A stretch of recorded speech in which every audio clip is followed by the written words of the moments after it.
What causes narcissism? Watch as I reveal 10 research-based risk factors so you can understand where these hurtful behaviors come from to better protect yourself and recognize the signs. This knowledge is power. Watch on. What if narcissists aren't rare? What if we're raising them, rewarding them, and calling it confidence? Because narcissism doesn't appear out of nowhere. It's built. And before someone says, some people are just evil, psychiatry doesn't support that. There is no single cause of narcissistic personality disorder. There is a pattern, a blueprint. And today I'm walking you through the 10 risk factors that construct it, not to excuse it, but to recognize it faster. The childhood blueprint. Extremes of parenting children don't develop stable identity from extremes. Too much praise or too much criticism. You're perfect. You're worthless. If love is conditional or inflated, the child doesn't learn who they are. They learn who they have to be, and that's where the mask forms.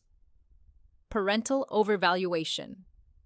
When a child is constantly told, you're superior, you're destined for greatness, you're above the rules. Without effort attached, entitlement grows, and entitlement is one of the strongest predictors of grandiose narcissism. This isn't healthy encouragement, it's identity distortion. Neglect and trauma. Now, here's the part people miss. Some narcissists were not overpraised, they were neglected, humiliated, abused. Chronic powerlessness can create the opposite extreme, a personality that refuses to ever feel small again. Grandiosity becomes armor, coldness becomes protection, chaotic homes, high conflict, addiction, mental illness, instability. In chaotic homes, children adapt to survive. Some become hyper-empathetic, others become controlling, detached, dominant, and over time, that survival strategy can solidify into narcissism. The biology twin studies estimate narcissistic traits show 20 to 35% heritability. Some people are born with higher aggression, lower empathy, higher shame sensitivity. Predisposition doesn't equal destiny, but it lowers the threshold. Brain development research shows differences in brain systems linked to empathy, self-concept, emotional regulation. Repeated trauma reshapes the brain, and when emotional regulation fails, identity becomes unstable. Grandiosity can become a compensatory structure. Defensive shame.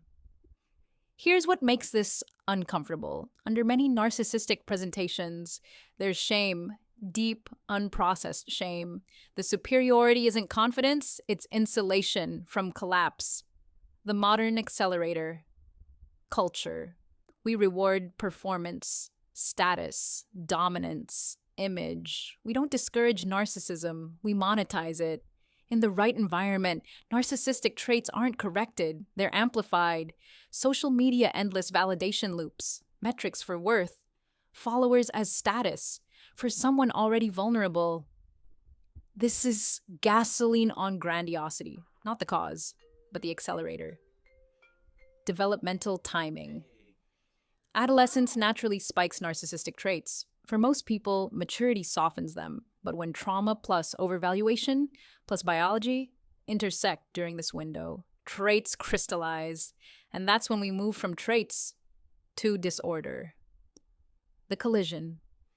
There is no single cause, it's gene-environment interaction. Biology meets trauma, meets reinforcement, repeated over years.